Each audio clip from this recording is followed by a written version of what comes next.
Hello,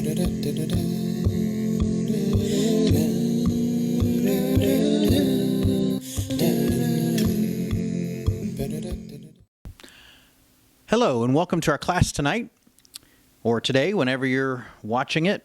As I record this, there's some snow outside, and it's been an interesting week weather-wise. Hopefully, by the time you're watching this now, that will all be a distant memory. Pleasant for some, perhaps, not so much for others. And I'm one that falls in the latter category. I'm looking forward to getting to see the grass again and moving away from this stuff. We're continuing with our class called Letters Paul Didn't Write. And as a part of this class, we are discussing the letters in our New Testament that were not written by the Apostle Paul. And there were 13 letters that Paul wrote that made it into the New Testament canon. And so there are several that we're going to discuss. We just finished the book of James. We've gone through 1st, 2nd, and 3rd John, Jude, 1st and 2nd Peter, and those are the main ones that he didn't write. And so we're going to look at the last one now that we're going to get into of the letters that Paul didn't write is certainly the longest, and who wrote it is a bit of a mystery. It's been a bit of a conflict over the years. It's the letter that's entitled Hebrews, and it was written to Jewish people who undoubtedly were scattered abroad in the diaspora, much as the book of James was, and this was written at a later time than James wrote, undoubtedly, and I think we can be pretty confident that this was not written by James, written by somebody else, perhaps after the time that James was martyred. And we again, not sure who wrote this book, and we're going to talk a little bit more about that as we introduce it. Let me start off just by asking if you've ever seen a situation, maybe somewhere where you've attended your church services, where you saw someone become a Christian, and they were excited, enthused at first, attended everything, went on the mission trips, helped out with the pantry, whatever was going on there in terms of ministry opportunities.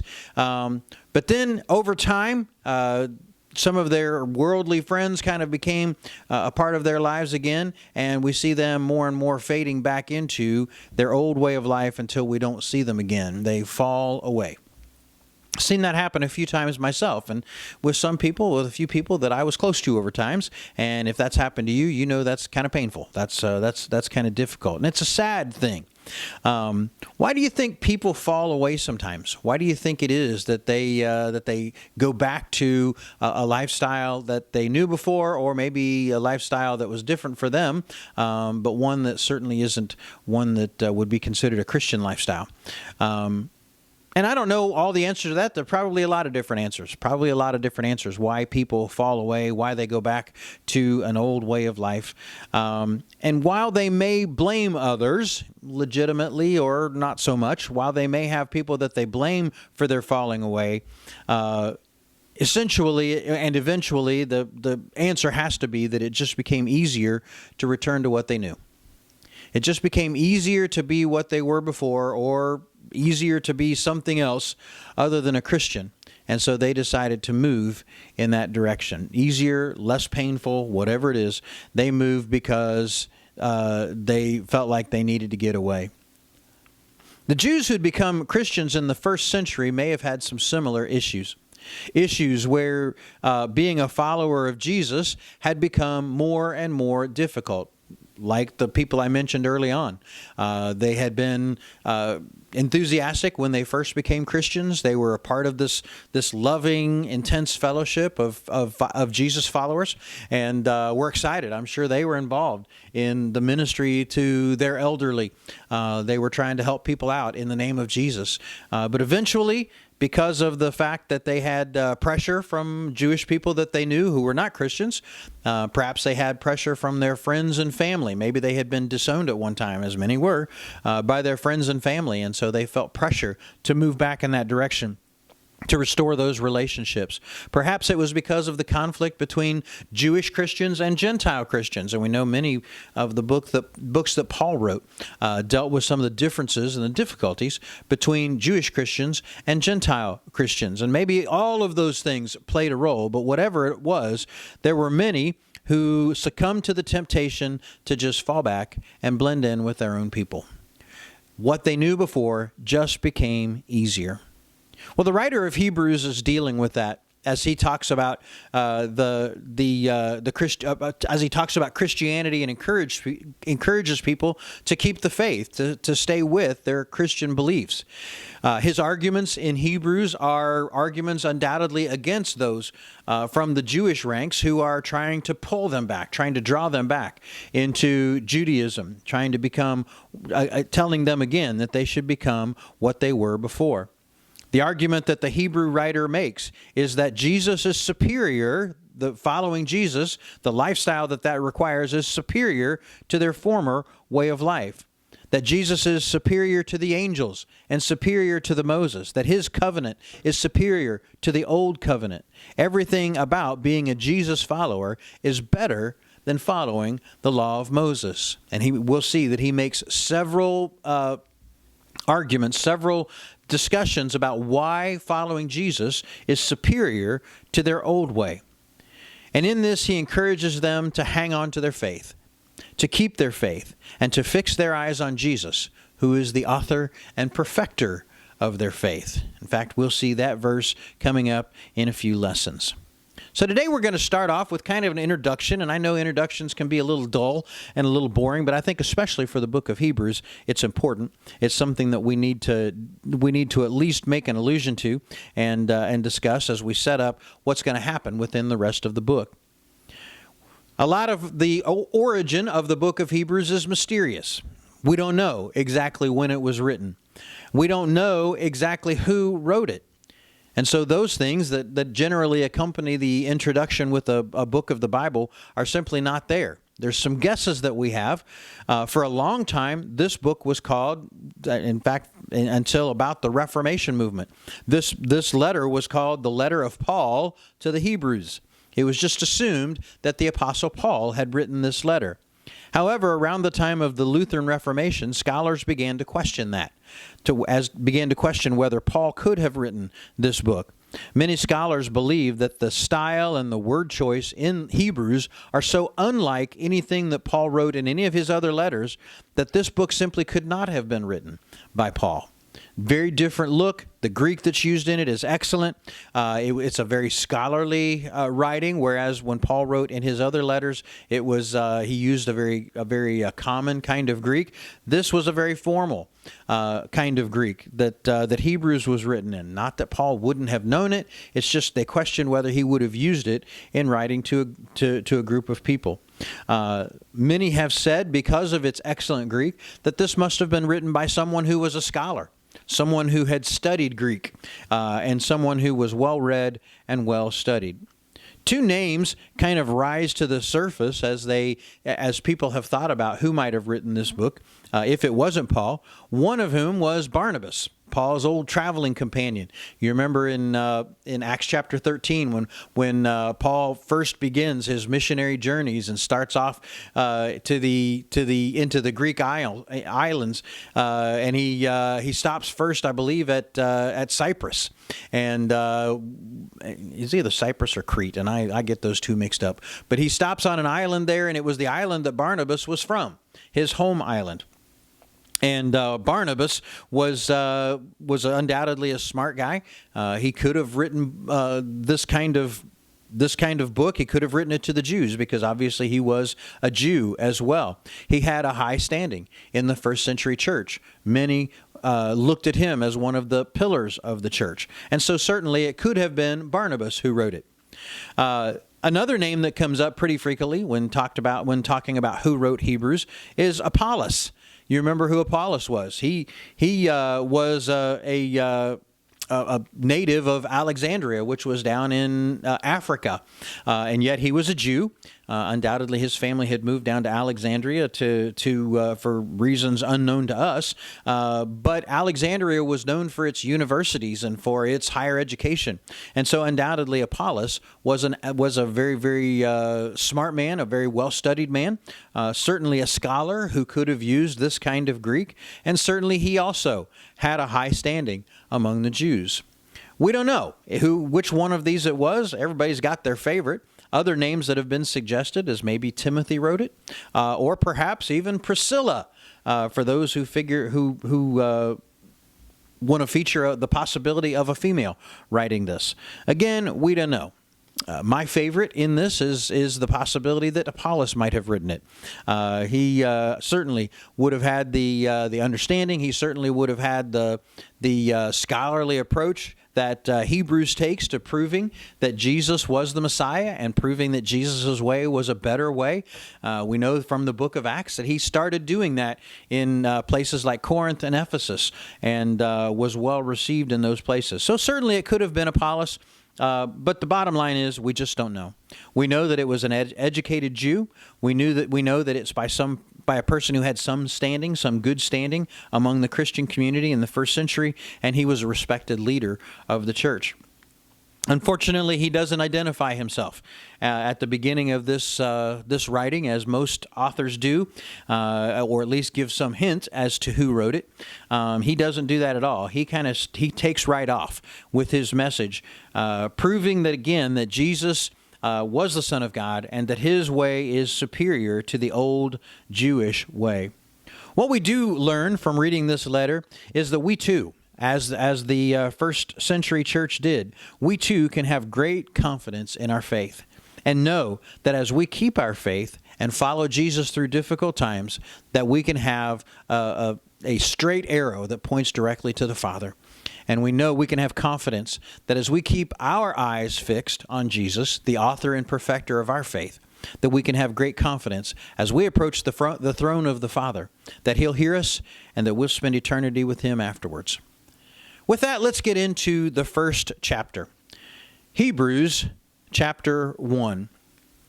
The author of Hebrews jumps right into this first chapter by making a clear statement that Jesus is who he said he was, that he is exactly God's Son. Let's read the first four verses of Hebrews chapter 1. In the past, God spoke to our ancestors through the prophets at many times and in various ways. But in these last days, he has spoken to us by his Son, whom he appointed heir of all things, and through whom he also made the universe. The Son that is the radiance of the God's glory and the exact representation of his being, sustaining all things by his powerful word. After he had provided purification for sins, he sat down at the right hand of the Majesty in heaven. And he became as much superior to the angels as the name he has inherited is superior to theirs. And so we see the beginning of the use of the word superior, better than. When Jake did this study at the study of Hebrews at what is now the Renew ministry, our college ministry, he entitled this study "Greater Than" or "Greater," and in this he's showing his writers and he's showing us that Jesus is greater, and in this he's saying that Jesus is greater than or superior to the angels in the first chapter, and we'll study that here in just a minute. But he starts off by saying that Jesus is who he said he was. He is the Son of God, describing him as the exact representation of the Father. That he sat down at the right hand after he had provided purification for us from our sins. He sat down at the right hand of the Father, at the right hand of the Majesty in heaven, and that's where Jesus reigns with the Father. And that Jesus, in doing so, proved that he is a higher being, that he is God himself. He was there when the universe was created, and he was through whom the universe was created. kind of cites John as he talks about the fact in his gospel that Jesus was there at the very beginning. In the beginning was the Word, and the Word was with God, and the Word was God. The writer to the Hebrews would very much agree with that statement, saying that Jesus was, and is God, and continues to reign with God in heaven. And that after Jesus had completed his task on earth, he was elevated to the right hand of God, where he was indeed superior to the angels. Now, we don't know exactly what might have been the discussion in the first century. We don't know what the Jews were using to try to entice Jewish Christians back into Judaism, but they may have said that this Jesus was just a man. That he was someone he might have been a great man, might have been a great teacher, but he was just a man. And here, the author of Hebrews is going to show his readers why he believes the Old Testament teaches that this Davidic king, this king that would come through the line of David, would be superior to the angels. And he shows them right in the Old Testament, where it is stated pretty clearly that this Davidic king, this one who was to come, the Messiah, would be superior to the angels. And that's who Jesus was. And that's what he's trying to convince that's what he's trying to convince his audience that Jesus was, that he is seated at the right hand of God, and that he is now superior to the angels. Let's go on and see the case that the author of Hebrews makes for Jesus being superior to the angels, starting in verse 5, and we'll read to the end of the chapter. It says this, "For to which of the angels did God ever say, 'You are my son, and today I have become your father'? Or again, 'I will be his father, and he will be my son'? And again, when God brings his firstborn into the world, he says, 'Let all God's angels worship him.' And speaking of the angels, he says, 'He makes his angels spirits, and his servants flames of fire.' But about the Son, he says, 'Your throne, O God, will last forever and ever. A scepter of justice will be the scepter of your kingdom.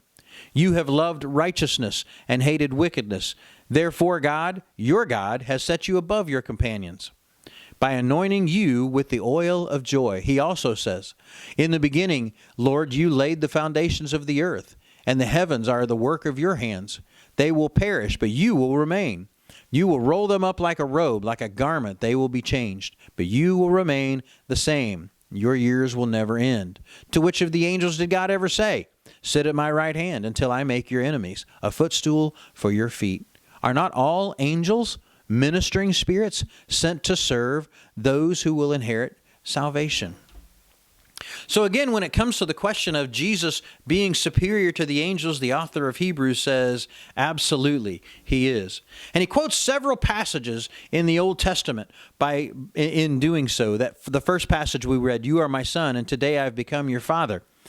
He quotes from Psalm chapter 2, and it's David writing about his line, the promise that he had received from God, that one would sit in his line, who would sit on his throne and who would reign forever.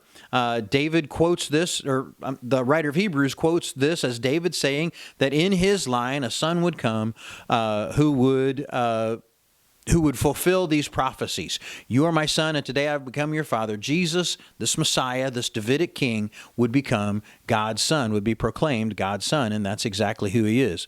And later on, he talks about the prophecy in Psalm 107 about the angels being servants of God. And that's down in verse 7. The angels are servants of God. But first of all, he quotes from Deuteronomy chapter 32, where he says, "Let all God's angels worship him." That's in verse 6 here. "Let all God's angels worship him." He quotes from the Septuagint in chapter 2, but we also know that in the New Testament, when Jesus is born, that's exactly what happened. The angels did worship him. They fulfilled this prophecy by worshiping him, that all God's angels worship him.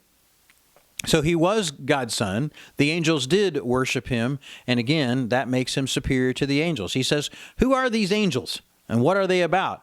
And as he talks about again in Psalm 107, he talks about Jesus being in David's line and sitting on a throne that would last forever. And these angels are his servants, are the servants that God has created. He makes his angels servants, again from Psalm 107. Down in Psalm 104, he quotes starting in verse 8 that Jesus would be this son who sit on a throne that would last forever. The scepter of justice and peace would be in his hands. You've loved righteousness, hated wickedness. Therefore, God has set you above your companions. Again, talking about Jesus being set above the people of the earth, but also the angels. And that's exactly where Jesus was. Then he quotes from Psalm 102 in verse 10. Where he talks about the eternal nature of God's reign, that Jesus would reign eternally. And that would be this king who came in this Davidic line would be an eternal king who would reign forever. And then in verse 13, when he says, "To which of the angels did he say, sit at my right hand until I make your enemies a footstool for your feet?" And again, talking about how Jesus would be raised above or lifted above. That's quoting Psalm 110, how this Davidic king would be lifted above his enemies. He would be a king that would reign forever. Then at the end of the chapter, in verse 14, the writer of Hebrews talks about angels being ministering spirits, servants in God's house. But Jesus is the Son.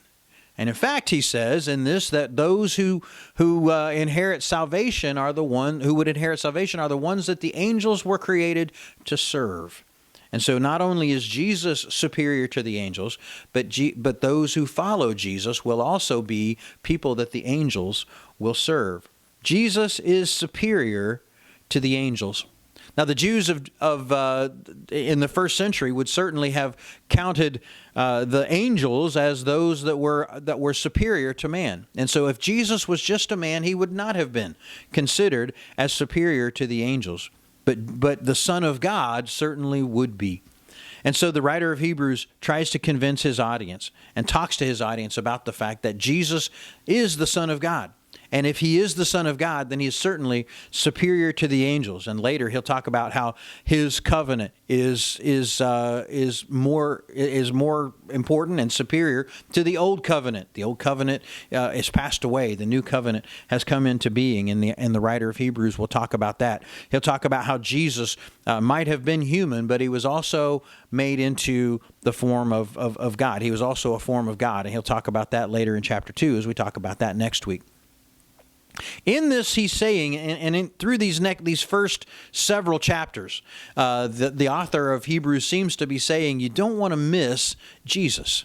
You don't want to miss the opportunity to serve him. While it may be difficult, he'll say later, while it may be difficult, while you may have had persecutions and difficulties from your families, difficulties from the communities that you're living in, difficulties from other Jews who want you and putting pressure on you to come back into the Jewish fold, understand and remember that Jesus is God's Son, and you don't want to reject him. You don't want to set him aside. You want to be sure that you are serving the right king, the right ruler, the right covenant, the right God. And in serving Jesus, you're doing so. Don't fade back into the Jewish culture. Because if you do, you'll miss serving this Son. And later on, he'll tell them that could have some tragic consequences. Well, certainly, we may not have the temptation to become Jews in our day and time. We don't have anyone necessarily, at least I don't know of anyone who has a temptation or has someone putting pressure on them to become a Jew or any other religion for that matter. But we certainly do have a world that pulls at us. We do have a world that tries to draw us back into its fold. And at times in our lives, it would be easier just to blend in, just to be like the world is, to agree with their philosophies, to agree with their teachings, and to take on the things that they say are important. But just like the Hebrew writer says to the Hebrews he's writing to, that doing that would be a huge mistake, I think we could make that same case. That Jesus is superior. He's superior to any of our worldly philosophies. He's superior to any of our worldly teachings. He is superior. He is greater. And we need to keep our eyes focused on serving him. Next time we get together, we'll be talking about chapter 2 and looking at what he says there and how he continues to make the point that Jesus is superior And all who love him, all who follow him, would want to keep their focus on serving him and on following him, because it's in him that we find life and breath. Hopefully you'll be able to study this for yourself and draw from that. I'd love any questions, comments that you have. I'd love for you to leave those for me or send them to me some other way. I'd like to claim as much as we can some togetherness in this. So your comments, I always read your comments, and I appreciate those, and I hope you'll leave some for me today. Until next time, well, be warm, be safe, and we'll look forward to talking about Hebrews again when we get together again next time. Thank you. Da-da-da-da-da.